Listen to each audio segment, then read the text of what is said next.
Hi, I'm Tom. This is Fraser. We're going to be talking about the GEMSAS body. What do they do? How do they fall in your application into medicine? So GEMSAS is just a body that provides the matching admissions system for the universities. It's kind of like the universities are outsourcing this responsibility because they can't be bothered dealing with all these inquiries from stressed medical students, making sure people's GPAs are calculated correctly, their GAMSAT scores are brought into the system correctly, their portfolios, supplementary forms, all this stuff that goes into medical applications, GEMSAS sorts out. So that's their job. So the graduate entry medical admissions system. And they use their matching system based on 6 preferences to rank and select students for interviews based on their performance in the GAMSAT, your GPA, and portfolios, amongst a couple of other things. So 13 schools out of the 19 that provide a medical program are affiliated with GEMSAS. 10 comprise the GAMSAT consortium, which run GEMSAS. The exceptions are UCID and Flinders, which both require direct applications, and Monash, which has their own internal system. So the schools that are part of GEMSAS are ANU, Deakin, Griffith, Macquarie, University of Melbourne, Notre Dame, Queensland, Western Australia and Wollongong. A couple other exceptions, I think places like Bond, places like JCU, that have their own direct entry schemes. So how does it work? So for those of you that have access to the system as we speak, you'll have a good sense. So you submit a single one online application. You can preference up to 6 schools however you like. Your undergraduate results are transferred by this automatic system that calculates your GPA. And then you go through a computer match, and based on the scores and your merit, you'll give an interview at relative schools. And then your interview scores are standardized by second matching to allocate offers. So let's talk a little bit about that in more detail. So first off, GPA calculations. If you have any questions about that, you should use our GPA calculator. I'll embed it in this online course so that you can calculate your GPA. In some specific circumstances, like double degrees, or maybe you did an exchange year, or you've got some credits that are unspecified, there are all sorts of permutations that we can't account for. There are 2 options. You can email us directly. There's a chance we know the answer. You can look at the GEMSAS guide, which is usually pretty strong, or you can just email GEMSAS directly and find out what the deal is with your GPA, because it is very much a case-by-case basis.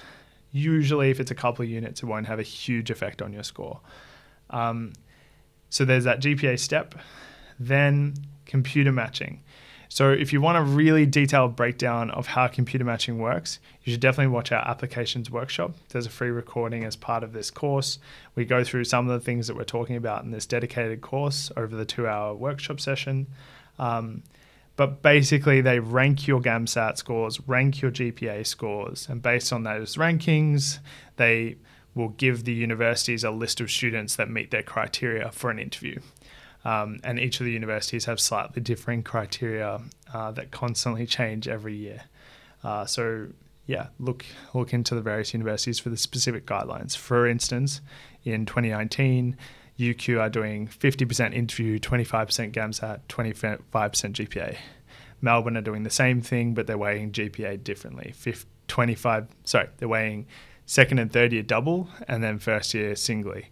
There are all sorts of different, rules that are constantly changing and moving targets. So it's not worth embedding them in a video like this. But make sure you check all that information out. One important thing, prerequisites for Melbourne University always close really early, like May 4th. Now, don't panic if you're watching this now and you haven't submitted. What I mean by close is that they won't be able to get you, they won't be able to tell you whether or not your prerequisites count before the end of May. So if you want to find out that your prerequisites count, you have to submit before the end of May, and then they'll send you an email before applications close saying, yes, your prerequisites count for University of Melbourne. So it's not catastrophic for most students. even if you're submitting the day before applications close, as long as you know that those units count, it should be fine, right?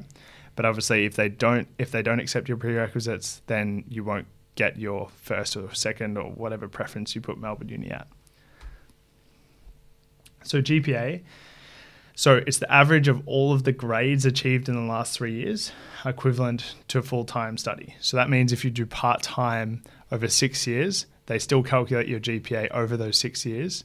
They assume the number of units it takes to give you 3 years, okay? It must have been completed within 10 years in nearly all cases. But again, if in doubt, ask the universities directly. And often courses have some sort of minimum study loads for the final year of study. So you can't study less than 1 or 2 units for the final year and have that weighted appropriately. Okay, GAMSAT scores. So GAMSAT scores are valid for 2 years following the test date. So what that means is, for example, let's say you're applying in 2020, the scores that will be valid are March 2019, September 2018, March 2018, September 2017. So that's 2 years worth of tests, 4 sits that are all valid for this one application. So different schools weigh GAMSAT differently. So University of Melbourne, UQ now, and University of Sydney all weigh each section equally. So section 3 is not double weighted. For all others, they do the normal double weighting. So section 3 is times 2, and then section 2 is times 1, section 1 is times 1. So talking about the different places. So this is a really important point. So the different places that you get are, I guess, so when you do your preferences, so let's say you put preference 1, Melbourne University, you get to choose at that preference which types of places you're willing to accept. So are you willing to accept CSP? Are you willing to accept BMP? Are you willing to accept full fee place? If you say you are willing to accept a full fee place at Melbourne Uni as your first preference, that means that you won't get considered for a CSP in your second preference. I hope that makes sense. So if you don't want to get a full fee place, don't say that you're willing to accept it, okay? So CSP is obviously a government supported position. BMP is government supported. As it stands currently going into next year, there'll be 3 years of bonded medical service in an area of need in your specialty. I don't know exactly how that works. I can say from experience, I have lots of friends who went through the BMP process and there's no birdies in the ear telling them they have to be GPs or anything like that.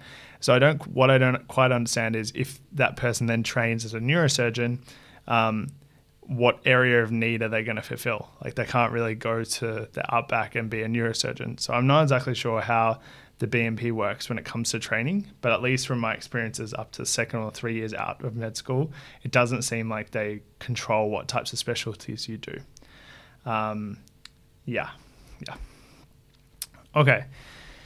Preferences. So you should appreciate that GPA, GAMSAT, portfolios, all that stuff work together for your application.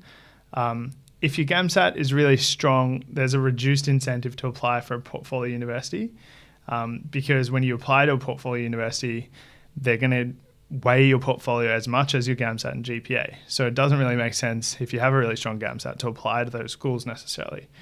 If your GAMSAT is more weak, then you should aim for a portfolio because that addition of a portfolio will make it more likely that you get an offer. But remember, your portfolio can be quite labor intensive. There's a lot of work that goes into making a good one. So they're all the things that GEMSAS does. For more specific questions, a really in-depth look at the GEMSAS process as a whole, do sign up to our online course and watch the application workshop full video where we go through it in depth. All right. Thank you so much for that.